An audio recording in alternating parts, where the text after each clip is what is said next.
In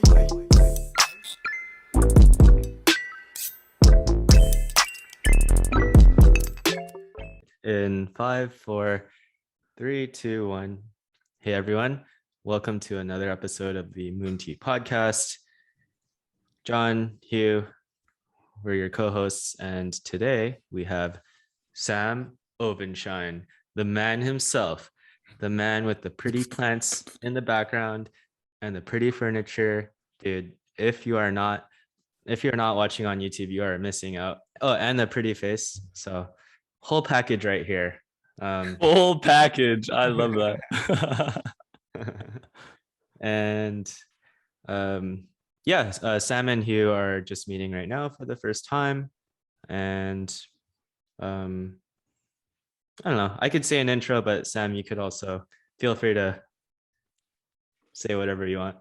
Oh, sure. Yeah. John and I went to college together in LA, of course. And Hugh, I guess we haven't met before, but I have watched a couple episodes of prior podcasts. So I feel some affinity for it. Yeah. And I think in part I may be here because I texted John a couple of weeks ago saying that, you've told me about the podcast. Let me look up some of the episodes and had a good experience watching a couple. I'm blushing. That's really cool to hear. I think, because I think John pitched the idea to me a couple months ago to come on, and I didn't have the best impression from the way he framed it. It wasn't quite something I was that interested in. And then I watched it, and I'm like, okay, this is substantive, this is interesting, this is well polished, and high production value. So here we are. I am wow.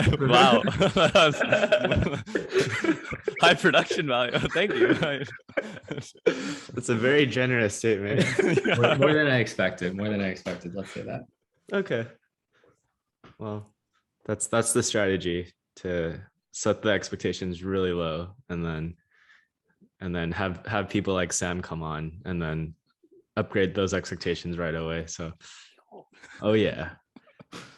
First of all, I mean, who cares about Sam? I care about what plants you have in the background. So I can't take too much credit for the room. My fiance is mostly responsible for this, but I know a couple of the plants. This is a Monstera plant that we've had for a couple of months. It's right by the window, so it's really kind of taken off. It needs to be repotted. At this point, there's a really large rubber tree or ficus plant in the back corner.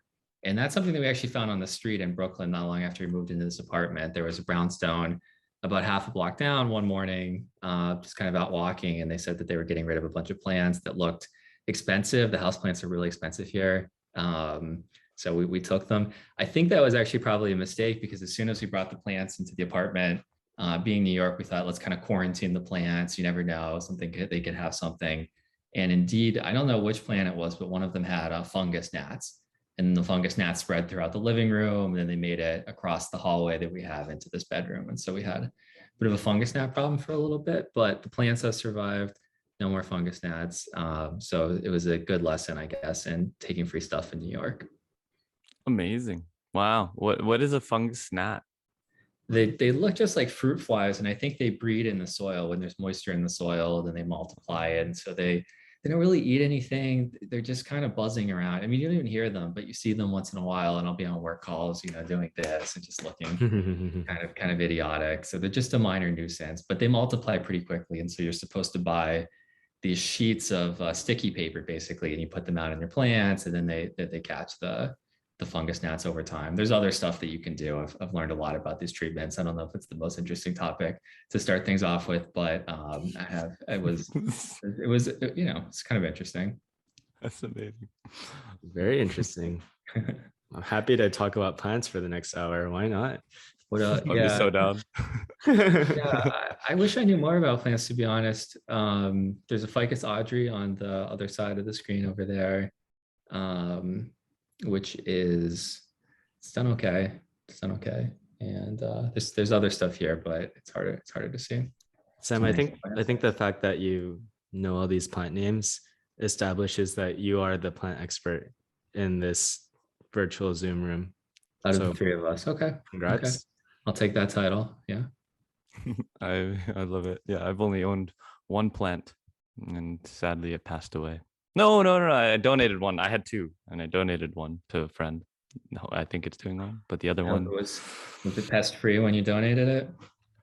yeah, I think I took pretty good care of it. I'm wondering, can you tell if it has these fly gnats or something when you pick it up? For anyone in the New York area looking to pick up random plants? Sometimes the thing is, sometimes people will put plants outside because there are issues with them, and so you have to be really cautious. It's true of furniture as well. So we look. The fungus gnats, I don't think you can really tell. They're spider mites that infect a lot of ficus type plants, and those are more visible. And then we had little bugs. I can't remember what they're called. That were on another plant that were more visible, and we brought the plant in anyway. So again, that's just another mistake that we made. But that one didn't spread. It remained local to the plant that it came in on, and it's gone now. But you would have to wipe each of the leaves with rubbing alcohol, basically, to kill the bugs, and then turn over both sides, wipe it, go on to the next leaf. And with the plant, that's as large as some of these. It takes a long time. And so, people joke about Planned Parenthood and things like that. And, it's not quite the same, but I can see why people say things like that after doing something like that. Wow. You heard it here first. I asked John in advance what we should prepare to talk about. And I think he said career and left it at that. So I have a long list of topics that we could potentially talk about, but maybe we can start with work. And work seems to be a mainstay of your topics, as well as maybe a little financial discussion. The one thing I do not want to talk about today is Tesla stock. It hurts. It's painful for me as someone who doesn't own any. Wait, why did you bring it up? You could also be like, I don't want to talk about Animal Crossing. And we'll be like, why do you not want to talk about Animal? Let's talk about it. I think Tesla's one of the topics that has come up pretty frequently when you and I have talked in the past, and a favorite of yours. Yeah. But it's not that interesting. I saw that chart. I was like, okay, that's a good day for John, and missing out. I'm sorry I didn't do a better job of selling you on the merits. John's saying that because years ago he did tell me to put money in Tesla and invest in it, and I rolled my eyes. But I don't tell people how to live their life, but it's kind of like religion, where I'm like, hey, I know this thing, and I hope you also know this thing, but whatever. It's also like religion, and that people think they're not really evangelizing and they're not actively evangelizing, but just the mention of it is a form of evangelism that rubs people the wrong way sometimes. That's fair. Yeah. I love this. Okay, let's not talk about Tesla, and let's go back to Sam or John. What's the intro? Tell us more about you. I'm just meeting Sam for the first time. I've only heard great things. The few things I've heard, Sam's a mediocre person. He doesn't work very hard, doesn't do very much. So yeah, please convince me and correct me, I guess. I think that about sums it up. Yeah, so I live in Brooklyn, moved to New York a couple of years ago for work. Work in data, kind of started out as a data analyst, worked at Zocdoc, which I'm not sure if you're familiar with it. It's pretty well known in New York. It's basically a platform to find and book a doctor online. So I worked in the data team for a couple of years there. And then actually just recently left Zocdoc to take a job as a manager of a data team at Spotify. So I'm actually about halfway through my third week at Spotify, and things have gone well so far. Yeah, but that's been quite the transition. And John and I have talked a little bit about this. Yeah, that's the overview.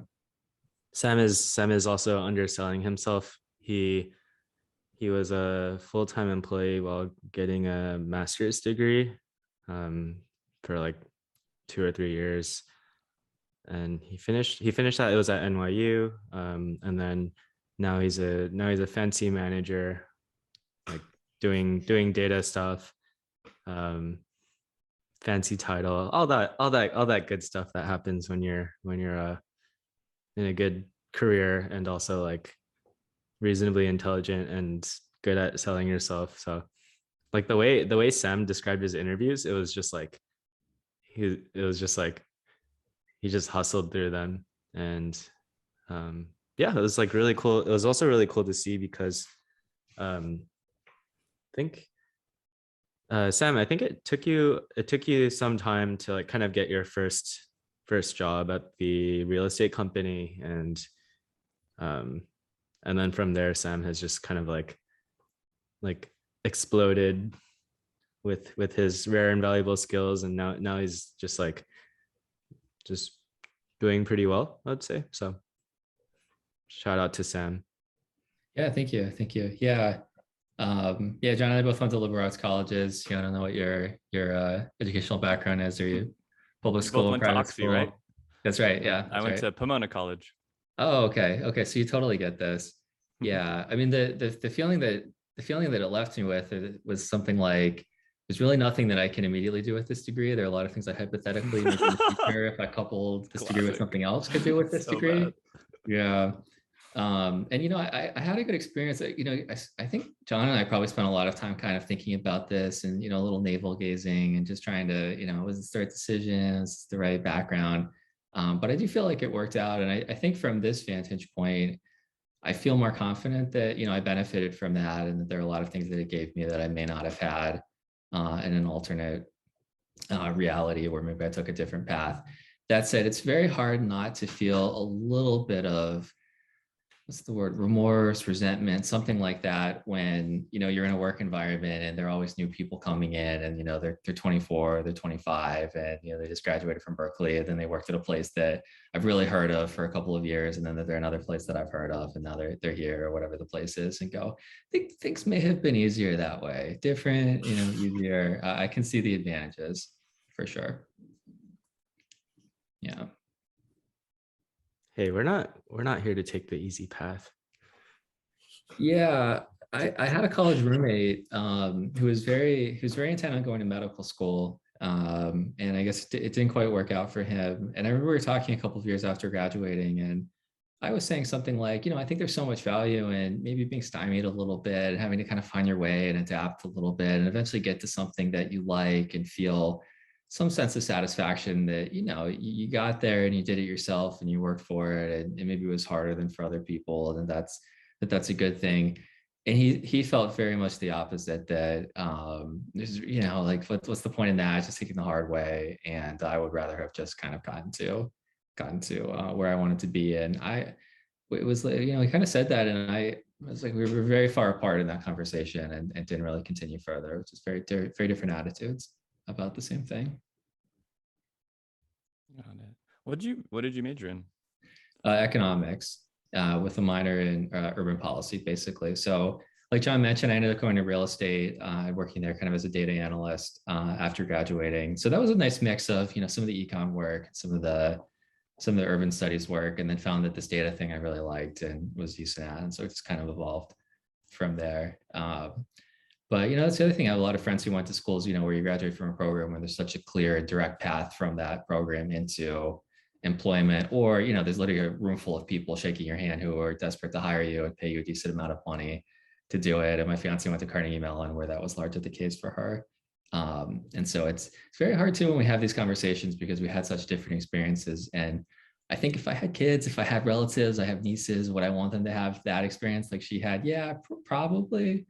But I think she very much takes for granted that for a lot of people that's not the case, and not how things go after college. And so I think more of a sense of gratitude just sometimes for being employed, and decently employed, and just content in work, because it's not hard to imagine a lot of scenarios where that wouldn't be the case or wouldn't have happened. Got it. I'm kind of curious, just to, since I suspect we'll go on the linear progression through Sam's career, and we're focusing right now on the collegiate side of things. So I'm curious, like, as a group here of all liberal arts students, I'm wondering if you would suggest differently, as you said, to your offspring or kids if you have them, or what your thoughts are on liberal arts. Did you just call children offspring? You did not? Can we edit that? Yes, my filial genealogical line. I think the thing that's funny about liberal arts colleges is that now when I think about it, it seems very obvious to me that there are a lot of their class things tied up with going to a liberal arts college. And I guess at Oxy it wasn't so much the case, and I don't know about Pomona, maybe to a greater extent, but that a lot of our peers were there because they had grown up in environments where their parents were, very, very successful, or just, well off in certain ways, so that there was either maybe a family business to go back to, or a clear path from liberal arts education into something that they had some exposure to, or some ways into. And so I didn't realize, I guess, until years after going to liberal arts college, that I think for a lot of people that's the background where it really makes sense to go and have that education. I do think Oxy, though, did a pretty decent job at bringing in what's the term, first in your family, diverse backgrounds, and diverse backgrounds, and more socioeconomic diversity. And I think weirdly I think a lot of the really prestigious liberal arts schools probably do a little bit better because they have more aid and they can be more need blind and things like that. And it's probably on the lower end of the spectrum that there's maybe even less diversity or more stark class differences. I'm not sure, actually. But yeah, it was just funny that I didn't realize until later that, like, it really makes sense to be here if you're in that state. And I wasn't in that state. And John, I don't think that's quite your background. Hugh, I have no idea, but yeah, it was just interesting. Yeah. Personally, I swam D3, and so it helped me get into college. I honestly think sometimes I was the accidental yes. Huh. And I mean, I was decent academically, but I managed to get in D3. You can't get athletic scholarships, so I got a academic scholarship. But I do think that, personally, at least, I think from what I've seen at Pomona, I thought they did a pretty decent job, at least bringing in a lot of diverse socioeconomic people from different socioeconomic backgrounds and giving pretty good financial aid packages. I think, like, the whole idea that private schools cost so much.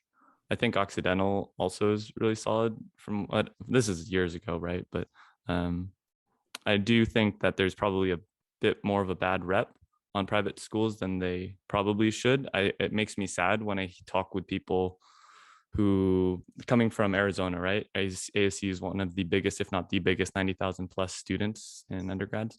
And everyone kind of dismisses private school education in the sense that it's too expensive. But I really do hope that people realize that there's really, really good financial aid out there for people of all different backgrounds. And it's always worth a shot. I agree with that. The expense is weird, though, in that I think if you come from a really low income family, then it often can almost be advantageous to go to liberal arts college, or it makes no difference. The aid is there, and it works out. If you're really wealthy and you're paying full price, I mean, it's a crazy amount of money, but I guess people can do it, and you can save for a long time for your kids to go to college. There's a wide spectrum in between, though, where I think you probably pay a little bit more and you feel it a little bit more. And then there, I actually have a cousin right now who goes to kind of a public high school in Western Pennsylvania, which is where I grew up. And I think she is graduating at the top of her class, or very close to it. And I know that she got into Penn State and to Penn right now, which are two excellent choices. And as soon as I heard that, I was like, an absolute no-brainer where you have to go. It's the better school, it's the better location, it's better environment, better career opportunities. And then I heard from her parents, who I'd say are pretty solidly middle class to upper middle class, that they were really pushing her to go to Penn State for financial reasons. And it was really interesting to think about, if you're the kid there and you're dependent on your parents to pay for college, like, what do? Do you push them to spend more money even though that they don't want to, for your own benefit? Do you accept their decision? Do you take loans on yourself? It's a really difficult position, I think, for someone, 17, 18 to be in. And I guess I worked at 17, or had a bit of a job, but had no, adult understanding of finances and, anything like that. And so you're even less well equipped to, have a conversation with your parents about finances, on the same level as them. It's tough. Malcolm Gladwell would argue that Penn State is the better value. My uncle, I think, has a bit of a anti-establishment, contrarian streak, and would probably say the same thing for, just what's the point? It's overrated, it's overhyped, Ivy League is, he'd roll his eyes. And I see his point too, but it's also one of those things where on the margin it's really hard to make a decision where you sense in any way this could potentially jeopardize your child's future or their ability to earn or to have the life that they want or anything like that. Though on the other side of things, though on the other side of things here, I do feel like in reality, people are actually really resilient, and you can go to almost any college. You can go to ASU and just mess around for a couple of years, and then if you find yourself afterwards that you're really interested in something, there, it's very easy to find your way and build a portfolio. Not easy, I wouldn't say, but it's certainly not insurmountable. And over time, if you do that, it just compounds, and you can be where you want to be. I agree. I think it doesn't really matter, especially relative to what we might have thought at 17, 18 years old. Like, it's just like, oh my God, seriously. It's just like, do whatever makes sense to you and what you want. It works out for most people. Yeah. Sorry, yeah. Yeah, I had kind of a weird experience last week. I had to run an errand during the middle of the workday, maybe around 3:00 in the afternoon. And on Brooklyn, I had to walk to the G train, and I was, going down on the G train platform. And when I got to the platform, it wasn't very busy, but there were a couple of kind of teenagers around, and I barely noticed it. And then as I was standing there waiting for the train, there just started pouring, wave after wave after wave of teenagers coming down the platform and onto the, getting ready to go on the G train. And I realized that Brooklyn Tech, which I'll explain in a second if you're not familiar with it, had just let out. And so I was surrounded by basically the entire student body of this really large high school. And this is in New York, it's been in the news lately. There's kind of a gifted or specialized high school program, and you can test into it in middle school. And there are 3 high schools that are really renowned in New York for their rigor and their admission standards: Brooklyn Tech, Stuyvesant, and Bronx Science. And in New York, you meet people from these high schools all the time. And so I had this weird experience of going, well, one, it just elicited a lot of thoughts in me. One, I felt really old actually looking at high schoolers. You see high schoolers on TV, and they're played by 27-year-olds, so it's not exactly the same thing.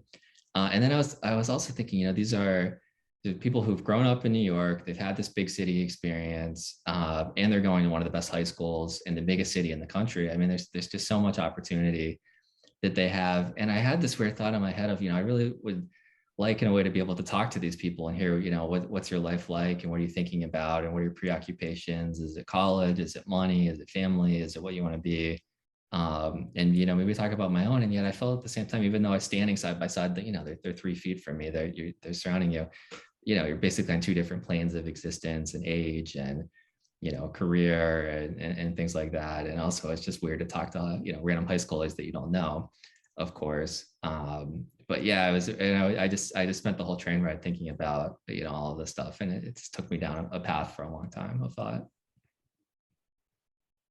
I love that.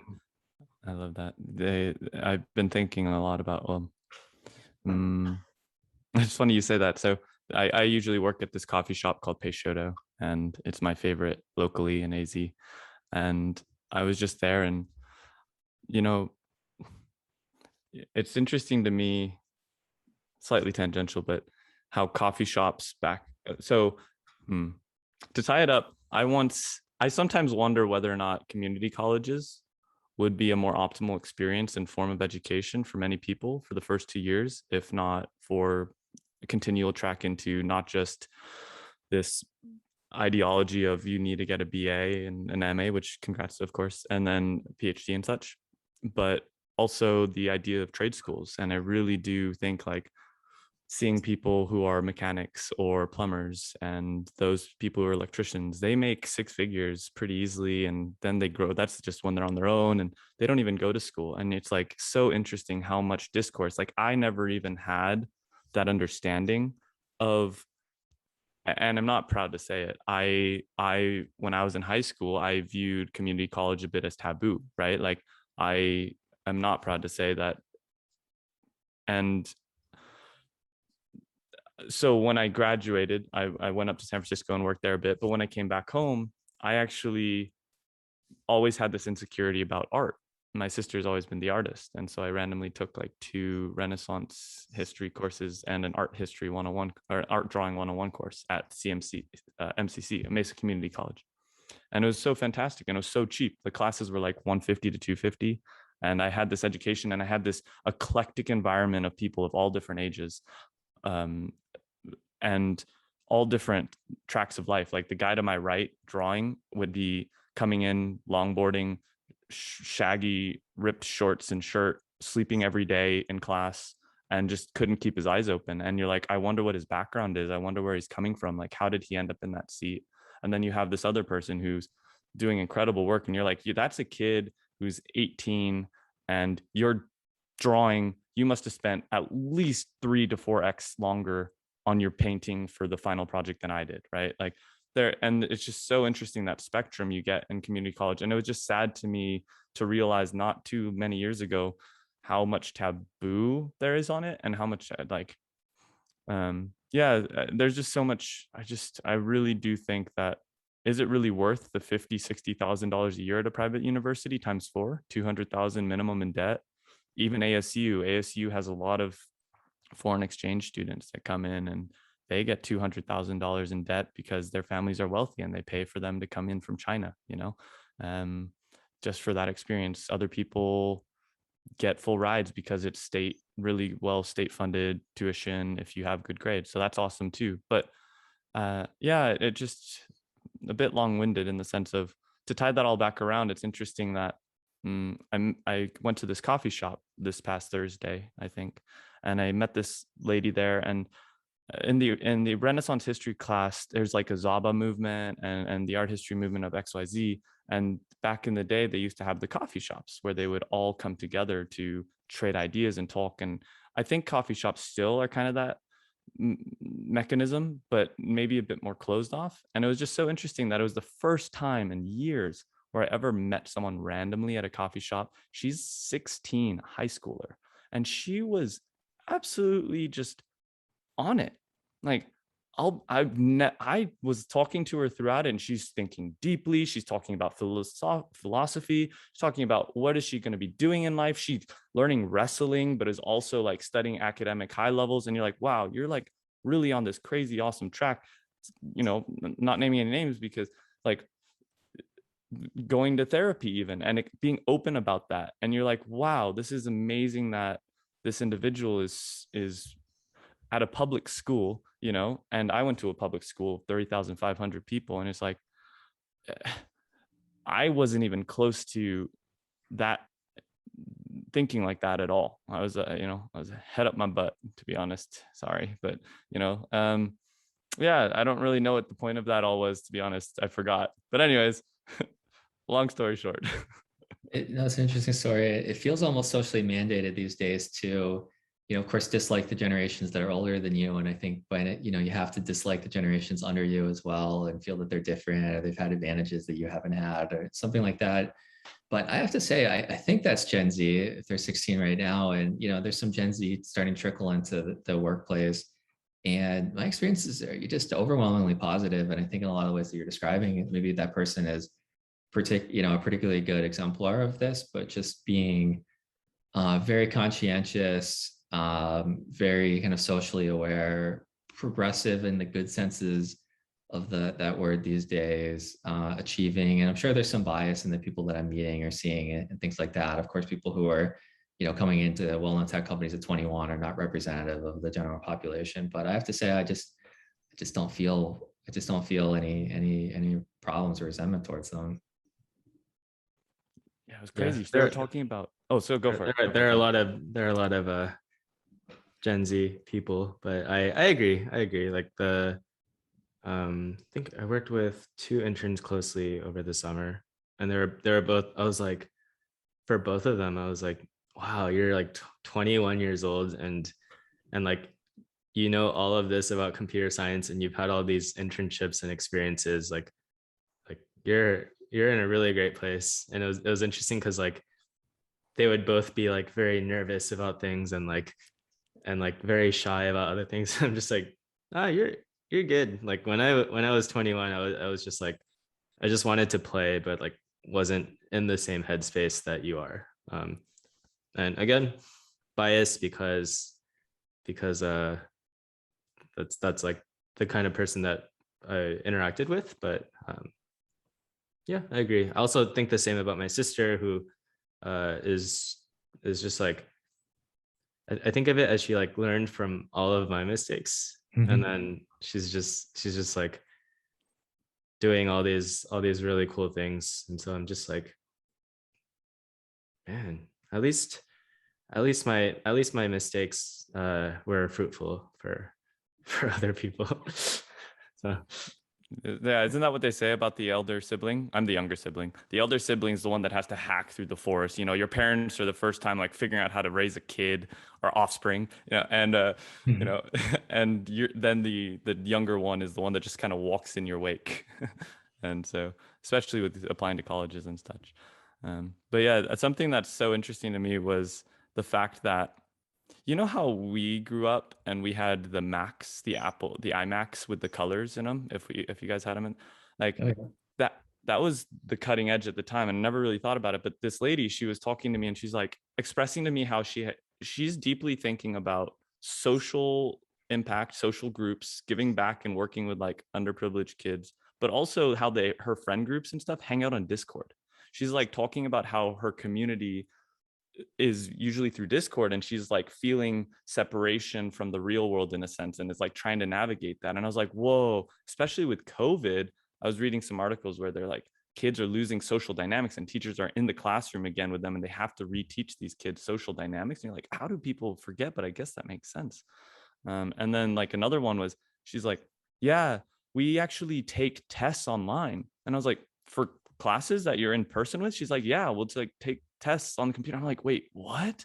It's crazy to me, like this whole idea about online curriculum and this modern workforce where to us, we had the iMac, you know, and like the keyboard thingy, maybe like a test, but now we've got real legit kids in like high school taking CS courses and such.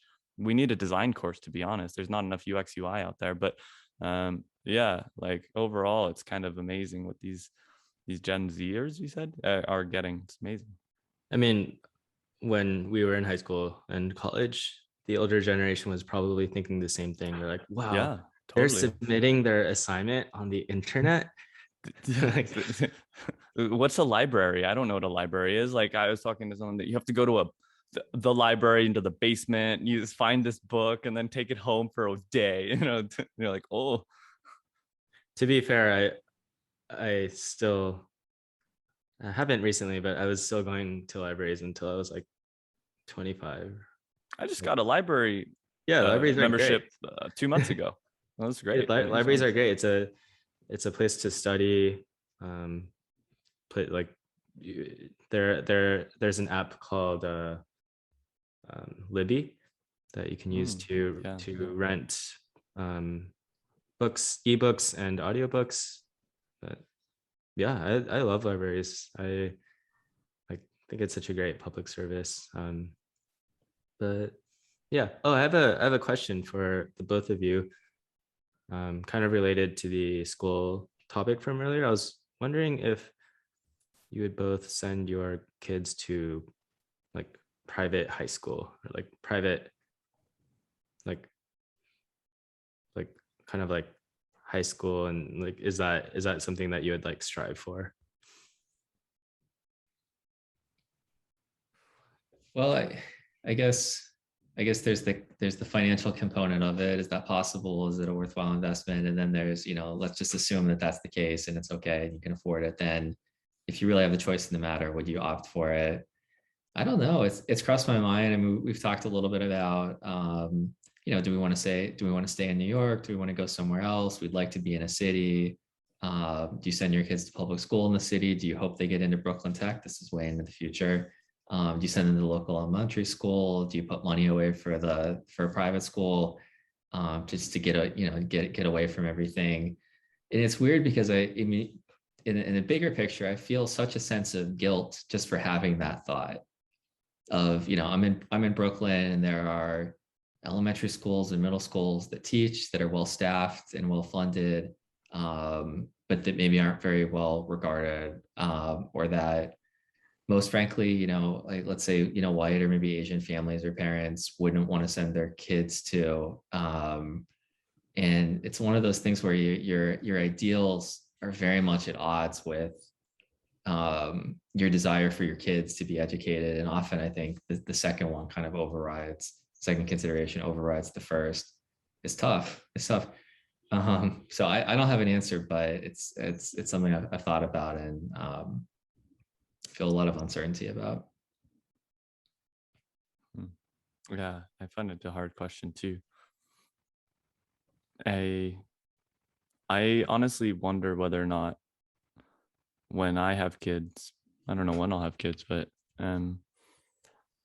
like you didn't even ask about the homeschooling component, and I'm wondering about progression tracks. So like I know that I struggled a lot in school in certain ways where I did yeah, there's different, like I'm not a rote learner, and I know a lot of people aren't, and I don't know if money, whether or not I can afford it is one whole other question, but just aside from that,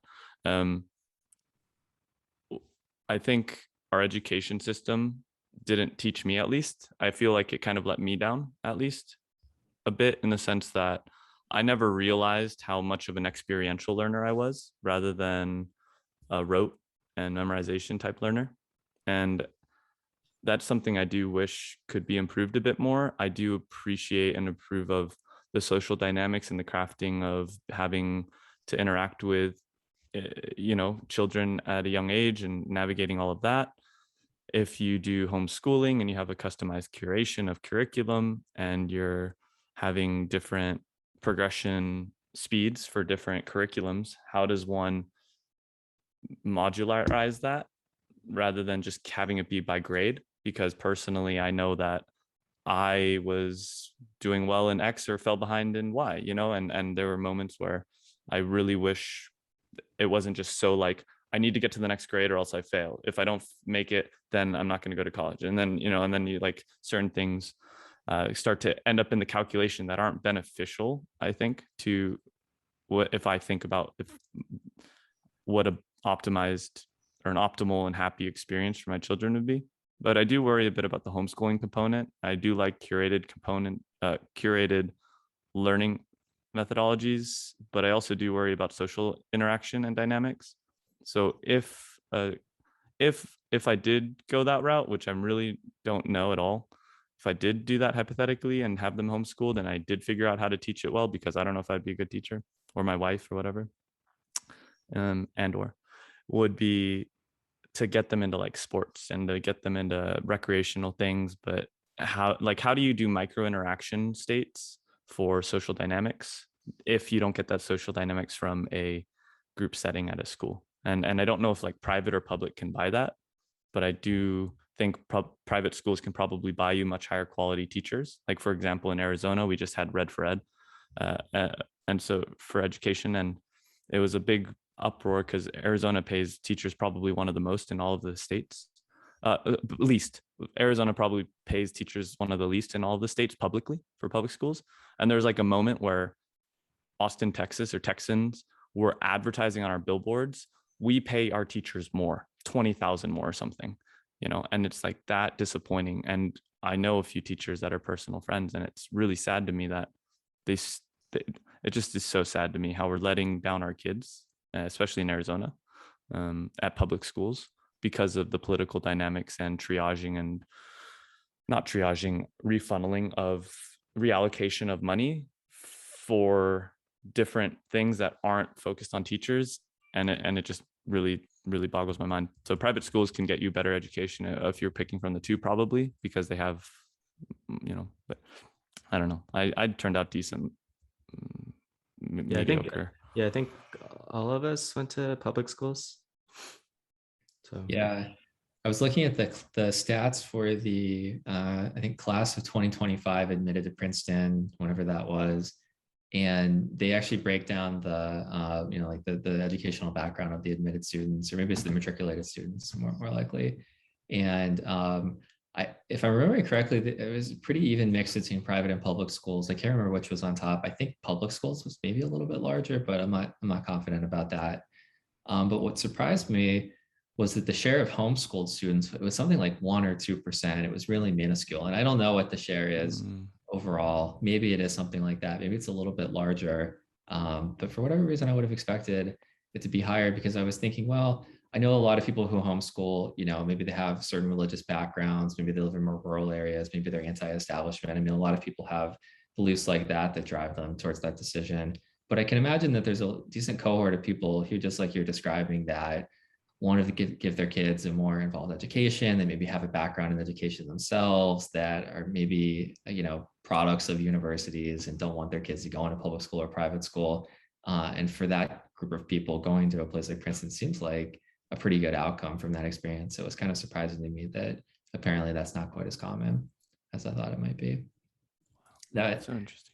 And I know that people game these things, so I guess maybe that's the opportunity to be a homeschooled student in Wyoming who grew up on a farm, and you be the one student that's admitted from that group.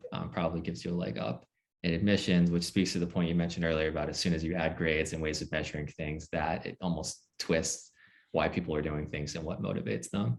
But people will go, of course, to great lengths to get into a place like Princeton.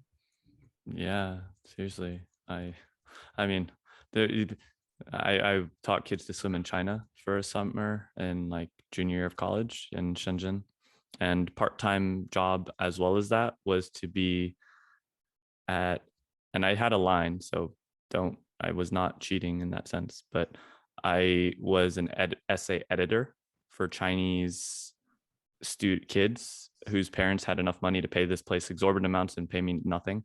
And I was their imported white guy, American dude, and mixed blood. So I look kind of white. So they would use me to sell a bit, and would edit their essays to go to college and stuff. I mean, there's editing essays and writing it is different. So that's my moral line. But it was an interesting one where I would this is a really boring essay. What are you doing, kid? Let's think about you. How do we make you more interesting? What is your story? What's your background? One of them, their mom owned multiple of the biggest malls in Shenzhen. And she's like, yeah, I hang out with gangsters every day because we have to pay them off to protect our territory. Whoa, this sounds barbaric, but it's real, and yeah, and that's happening all the time in different countries with people of upper class. And so it's almost exactly what you're saying. I don't know how fair it is. I read a really funny anecdote about a student who was a student at a private or international school in China, who got some sense that in the West, a lot of students write their essays around, vulnerability and hardship and struggles, but never the immigrant experience. That's the one topic that you apparently can't write about because it's so trite these days. And so she ended up writing an essay where she described how her very wealthy father, she told him that she wanted to give back in some way. And so she described, flying on his private jet to Tibet and then working for a day in the city with poor people, and how she had to overcome her feelings of repulsion basically in that environment and then fly back at the end of the day. And she thought, oh, this is a good essay because I'm describing how I had to give up so many things and had to, mix and do service. And of course, anyone reading that sees just how transparently, that is, trying to pull at the strings of the reader in a really bad way, and quite kind of misses the point. And it's funny because I was thinking they're kind of moving in the right direction. And if they were more sophisticated, if they were better at gaming this, they're actually almost all the way there. You leave out the details about the private plane. You talk about how you flew, and the experience and how hard it was for you. And, being conscious suddenly of your class and where you stand in relation to these people. And you had to, deal with that baggage for the first time in your life and see yourself for how they see you and things like that. And then you're there, then you have an essay, but just miss the mark a little bit. And I think over time, as people game these things, they get closer and closer and better at pulling things in the right way. And then as a lot of people do it. They probably look for different things. There's of course like a gaming, like an unspoken element where certain things are in and then they're not in anymore and something else is in. It's funny. I just want to say I love listening to you talk because I can see the analytical side. And I absolutely love it. Like in so many ways, it's amazing. We may not have enough time to talk about it today, but yeah, one of the things I want to talk a little bit about is how I don't know if it's the case for you guys. You're both tech people, right? John, and I know that's true of you, and Hugh, are you? I work in fintech, yeah. Where I feel like that's just part of life, and you're always looking at numbers and analyzing things, and then how sometimes bringing that home or in the way you approach things is helpful, and sometimes it just kind of gets in the way of things. And maybe at a future day we can discuss that a little bit further. Ooh, Sam, you're welcome anytime for for a round 2 and a round 3, anytime. I literally have like a 1-sheet list of topics here that I think we crossed off 2 of them or so. I didn't even get to. I'm so sorry. I open up by asking about your plants. I'm so sorry. No. Sam was more prepared than we were here. It's amazing. My mortal fear here was just sitting here and just staring at each other and not having anything to say. And we can do that too. That sounds great with me. 3, 2, 1. Like that. Yeah. Nothing scares I have a fun story. Like a few weeks ago, 3 friends and I just mentioned the time when I lived in a monastery, and we would do this weird thing where at the start of every dinner, for the first half of dinner, we would listen to classical music and not talk, and we would just eat. And I was like, yeah, it was really cool. And then they were like, let's do it right now for dinner. And so we did it, and like everyone liked it, and it was a very pleasant experience. Just wanted to share that, like, it happened at a restaurant, and it was such a weird thing, but we were like, it was way more fun than I expected. You were actually out in public when this happened. Yeah, we were at a restaurant. Yeah, as soon as the food came, we were just like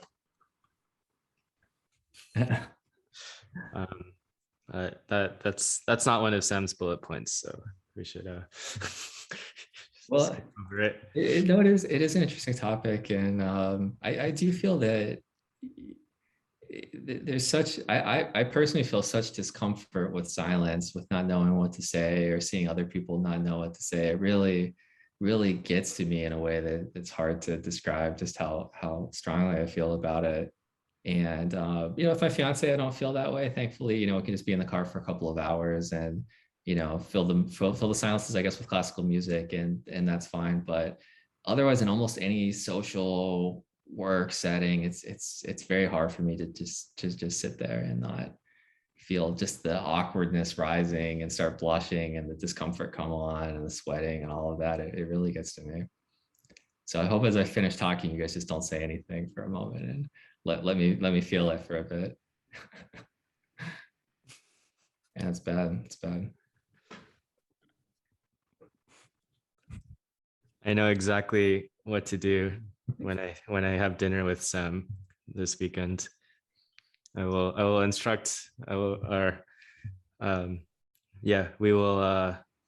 try our best to achieve what the scenario you just described, because it sounds wonderful. I love the idea. It sounds wonderful. really getting under my skin. Your stress response kicking in. That's funny. Yeah. Oh man, I it's a bit. There was one time where we were R&Ding Airbnb experiences, and one of the experiences was locally a blind dinner, and so we got to go to a place and they blindfolded everybody, and you ate a meal, multiple courses, and you just like talked with people. You don't see them, you just hear them, and you don't see your food, you just feel around for your food and you eat it. I don't remember if we use cutlery or not. I don't remember, But I thought that was actually a really interesting experience too. I'd actually really like to do that again. It was really fun. I talked with some people and it was awesome. And then at the end, they gave you a shot you didn't know of, and it was good. This makes me think of a particular phenomenon. I don't know what the term for it is, but it's something like you have that experience. It's out of the ordinary. You really enjoy it, right? And you're like, oh, I do this again, but you probably don't do it again. You choose to do something different or go back to things the way they were. There was that OKCupid article years ago where they did that experiment and they took off photos for the day. Do you guys remember this? And then they saw how, yeah, it was an experiment where they basically removed all the photos from the site. And then they had their data analysts look at this and see how did interactions change and conversations change. And they saw that like people had a good experience. They talked longer, they had more substantive conversations, they set up dates. And then as soon as the photos came back on, it all reverted back to exactly the way it was. When Facebook was down a couple of weeks ago, everybody online seemed to have the same anecdote of, it was so freeing. I didn't have to go to social media. I went there, I couldn't do it. I got to do something else. It wasn't consuming me. And it's like, okay, this is your opportunity. This is your lesson. You get a little bit of taste in, somebody choosing for you, you to do something better or healthier mentally than maybe you would have otherwise done. But nobody takes that option. You just go right back to the way it is. And, maybe it's habit or just, it's so ingrained or you feel like you're missing out on something. But I feel like I could go on with other examples of, these experiences that ought to change your perception and your preferences in some way, but don't quite. For what it's worth, I took that option because I don't have Facebook, and I don't have it, so I did take that option. The outage did not affect me. It's I have nothing to do but exercise. I exercise. It felt really good, but then like I'm not going to do that tomorrow, or I'm over it, or just anything in that vein. And if it's not Facebook, I don't have a Facebook account either. I actually just deleted it this past week, thanks to that. I think possibly to that whistleblower. At some point, the news just gets so bad about the company. I went from deactivated to deleted. But then some other site or some other tool replaces it in some other way. It's hard to stamp it out entirely. I think when it went down, they calculated that every single minute that it was down, they lost $200,000. I was like, whoa, that's unreal to have that much consistent income. But I feel like the one thing that's keeping me without deleting my account on Facebook are photos. Literally, that's the only thing. And I've tried to download my data, talk about issues. I've tried to download my data probably a year ago, 2 years ago, 3 years ago now, and it would never download my data. It was a broken download link and it never got fixed or something. And then it was just too confusing. And then my drop off happened. And I'm sometimes wondering, I'm like, this is Facebook. Like either they totally didn't mean this, or B, this is shadow UX, right? Like, it's absolutely the latter. Because it's like you do the statistical analysis of like, oh, it's so easy to sign up. It's so easy to put data in. It's so hard to get data out. It's so hard to delete your account. And then it's like, what's the likelihood that just on chance that would be the case so consistently across products and sites and tools? And I think, well, it's very, very low, which makes me believe this hypothesis that, it's by design. Although I will say, for what it's worth, that when I deleted my account, they make you two-factor authenticate repeatedly, or at least in my case they did, which is annoying because I could barely remember my password and I had to keep going to another room to grab my phone, which I suppose is on me. But I was actually able to download my data, and I guess maybe I just also didn't have that much of it from years ago and got it. My posts and photos, which I was too scared to look at. I didn't really want to go back to the 2009 headspace in any way, but at least I have it for the future, zipped and stored in the cloud. Sam, at least you are well dressed in 2009. I know. I don't know. I don't want to look at the photos, but that is my recollection, roughly. Yeah. Did it download? I'm just curious. Did you happen to know if it downloaded your tagged photos? I don't think so. I think just content that I uploaded. Though in theory, if somebody else uploaded the photos, then they're still out there. I guess though you can't really see them yourself. You can manually download them. Although they make it very, very hard to download photos. I think this is still the case. That's so sad to me. That's like so sad. I actually don't know how they do it because usually you right click, you save the image. If you can't do that, when developer tools, you look at the requests. They're calling the photo. There it is. Okay, I download it that way. there's something that they do on top of that towards that, or at least is beyond my technical expertise. And so you just end up screenshotting, or at least that's what I've done in the past, end up screenshotting things. Just a good idea. Sam, I could get the image for you. Yeah, they're serving it. It's somehow it's there, but I don't know how. Probably in CDN, like I don't know how to do it. Some 21-year-old could do it, blind at a restaurant playing, listening to classical music, but I cannot do it. These days, the 16-year-old, let's be honest. Yeah. And I was going to say before, when you're saying that anecdote, that for a couple of years after graduating, I interviewed candidates for Oxy in New York. So there'd be people who grew up in New York. They couldn't make it to LA to interview, which is a pretty common case. And so you meet with a representative. I think it's a pretty standard thing. And I remember, again, just being so impressed by student after student, the seniors in high school. And I know that they're performing because I'm there, and they know they have to act a certain way and they have to answer questions in a certain way. And if you really want to be a jerk, you can ask really hard questions where you're supposed to say, like, I don't know, I haven't thought about it, but they don't know how to do that. And you can watch them squirm a little bit and see how they respond to adversity. But I don't actually recommend doing that. But yeah, I was just overwhelmingly impressed with the people that I talked to. Wow, that's cool. That'd be fun to do. Hugh, I know you have a thing, right? I'm so sad, actually. Yeah, I would love to keep talking more. Yeah, we should have a round 2 and a round 3, and then it should just be a weekly thing. And then we should make it so that Sam can't make it to work meetings because we're just recording podcast after podcast. But for now, we will end today's episode. Well, I appreciate the invite. This is a good conversation. It's nice to meet you, Hugh, and hopefully we'll have to do it again. And Sam, I forgot to ask you, what is your words of wisdom for our 36 subscribers? Your parting thoughts. Oh, that's the one thing I didn't prepare to answer. I'll come next time with the answer to that. That's not the right answer, actually. Anything else? What parting thoughts do you have? The last thing I wanted to talk about was wedding songs. I wanted to get your opinions on wedding songs. So maybe we'll in the future check in with your subscriber base on that.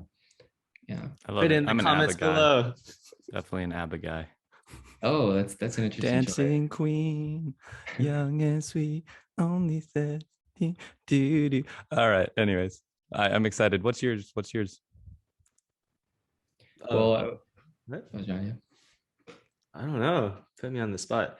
I really like that song by FKJ. I listen to a lot. What is it? What is it called? It's like going back home. I'm gonna listen to it. Oh, I don't want to go back home. I don't want to go back alone. Hey, I like that song. Do you know this song, Hugh? I can't quite place it. I'm gonna listen to it in the car ride, though. All right. Cool. And you, Sam? And then I'll close it out. Well, I asked because we're actually planning a wedding for April, and so we're working on this collaborative Spotify playlist. My fiance and we were, and it's just trying to think, what's out there, what's a crowd pleaser that just isn't coming to mind. So there's some ideas for me. Although, John, I guess yours was the antithesis of a crowd pleaser, but I think ABBA got some nodding heads, so maybe that's the answer here. You'll be fine with the Spotify playlist, Sam. I'm sure there's a wedding playlist, and I'm sure you know how to search for them. You can take data analytic metrics on which are the popular songs and then just collate them, and then there you've got your playlist. It's honestly not a bad idea. It's not a bad idea. Well, anyways, everybody, we're gonna have to sadly wrap it up due to me being a bad host today. I want to just say again, thank you so much, Sam, for coming on, and John introducing Sam to the world and us. And it's really been such a pleasure. And this is another episode of the Moon Tea podcast coming to an end, where we talk about craft, community, building meaningful careers. Tune in next week or whenever we post the next episode, but hopefully next week. See you later. Bye. Peace.